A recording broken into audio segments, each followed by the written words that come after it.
లో కొన్ని సంఘటనలు మాత్రమే ఇంతకాలం పాటు ఇంత లోతైన ప్రశ్నలతో మిగిలిపోయాయి. 239 మంది ప్రయాణికులు మరియు సిబ్బంది ఉన్న ఒక భారీ విమానం నిమిషాల వ్యవధిలో రాడార్ నుండి కనుమరుగైంది. ఎలా? ఎందుకు?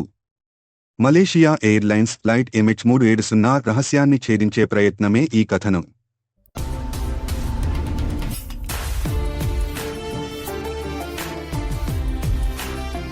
మార్చి 2014 వేకువజామున 12:41 గంటలకు MH370 విమానం మలేషియాలోని కౌలాలంపూర్ అంతర్జాతీయ విమానాశ్రయం నుండి చైనాలోని బీజింగ్ వైపు బయలుదేరింది. ఆ విమానంలో అనుభవజ్ఞుడైన కెప్టెన్ జాహరీ అహ్మద్ షా మరియు ఫస్ట్ ఆఫీసర్ ఫారిక్ అబ్దుల్ హమీద్ ఉన్నారు. మొదటి 38 నిమిషాలు ప్రయాణం సవ్యంగా సాగింది. 1:19 గంటలకు కౌలాలంపూర్ ఎయిర్ ట్రాఫిక్ కంట్రోల్తో చివరిగా సంభాషించారు. ఫస్ట్ ఆఫీసర్ ఫారిక్ యొక్క చివరి మాటలు, గుడ్ నైట్ మలేషియన్ 370. కేవలం 2 నిమిషాల తరువాత 1:21 గంటలకు విమానం యొక్క ట్రాన్స్పాండర్ పనిచేయడం ఆగిపోయింది. ఇది విమానం యొక్క స్థానం మరియు ఎత్తు వంటి సమాచారాన్ని భూమికి పంపే కీలక పరికరం. ట్రాన్స్పాండర్ ఆగిపోయినా విమానం యొక్క మిలిటరీ రాడార్ సిగ్నల్ ఇంకా దాన్ని ట్రాక్ చేస్తోంది. MH370 అనుకోని విధంగా ఈశాన్యం నుండి పడమర వైపు, అంటే దాని అసలు మార్గానికి వ్యతిరేక దిశలో ప్రయాణించింది. విమాన మలక్కా జలసంధి మీదుగా ఎగురుతూ సుమారు 1:52 గంటలకు చివరిగా మిలిటరీ రాడార్ పరిధిని దాటింది.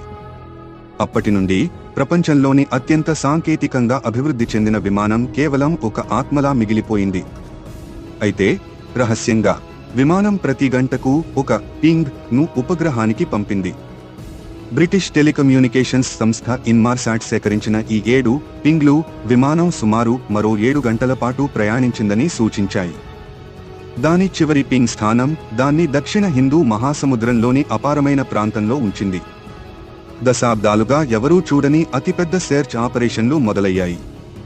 కానీ విమానం యొక్క శకలం దొరకలేదు. ఈ లోపంతో అనేక సిద్ధాంతాలు పుట్టుకొచ్చాయి. మొదటి సిద్ధాంతం, పైలట్ సూసైడ్. కెప్టెన్ జాహరీ ఉద్దేశపూర్వకంగా విమానాన్ని ప్రమాదంలో పడేశారని, అందులో ఉన్న అందరినీ చంపాలని భావించారని కొందరు పరిశోధకులు నమ్ముతారు.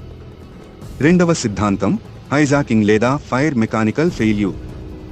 విమానంలో అగ్ని ప్రమాదం జరిగి ఉండవచ్చు లేదా వ్యవస్థ విఫలమై ఉండవచ్చు. దీని కారణంగా సిబ్బంది స్పృహ కోల్పోయి విమానం ఆటోపైలట్లో దూసుకెళ్లి ఉంటుంది. సాక్ష్యం, ఈ సిద్ధాంతాలకు సాక్ష్యంగా 2015లో మొజాంబిక్ తీరంలో మరియు రియూనియన్ దీవిలో దొరికిన విమాన శకలాలు నిలిచాయి. అత్యంత ముఖ్యమైన శకలం ప్లాపెరాన్. ఇది MH370 యొక్క భాగమే అని నిర్ధారించబడింది. శకలం యొక్క స్థితి విమానం నీటిలో అత్యంత వేగంగా ఢీకొట్టిందని సూచిస్తుంది. 2017లో అధికారిక అన్వేషణ ఆగిపోయినప్పటికీ కుటుంబాలు మరియు ప్రైవేట్ సంస్థల ప్రయత్నాలు కొనసాగాయి. 2018లో ఓషన్ ఇన్ఫినిటీ అనే సంస్థ దాదాపు $200 మిలియన్ల ఖర్చుతో సెర్చ్ ఆపరేషన్ను చేపట్టింది.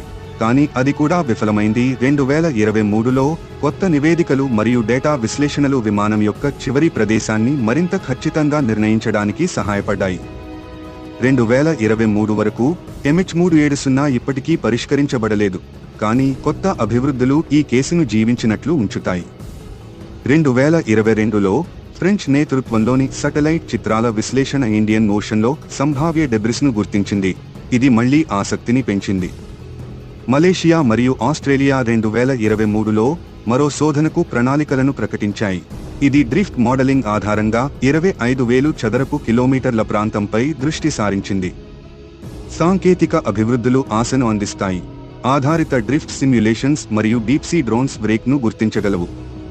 2018లో వచ్చిన అధికారిక నివేదిక డిసపియరెన్స్ ఇంటెన్షనల్ అని తీర్మానించింది, కానీ బ్లాక్ బాక్సెస్ లేకుండా నిరూపణ అందుబాటులో లేదు. MH370 యొక్క కథ వైమానిక రంగం యొక్క దుర్బలత్వాలకు జ్ఞాపకం. మరిన్ని రహస్యాల కోసం సబ్స్క్రైబ్ చేయండి. Thanks for watching.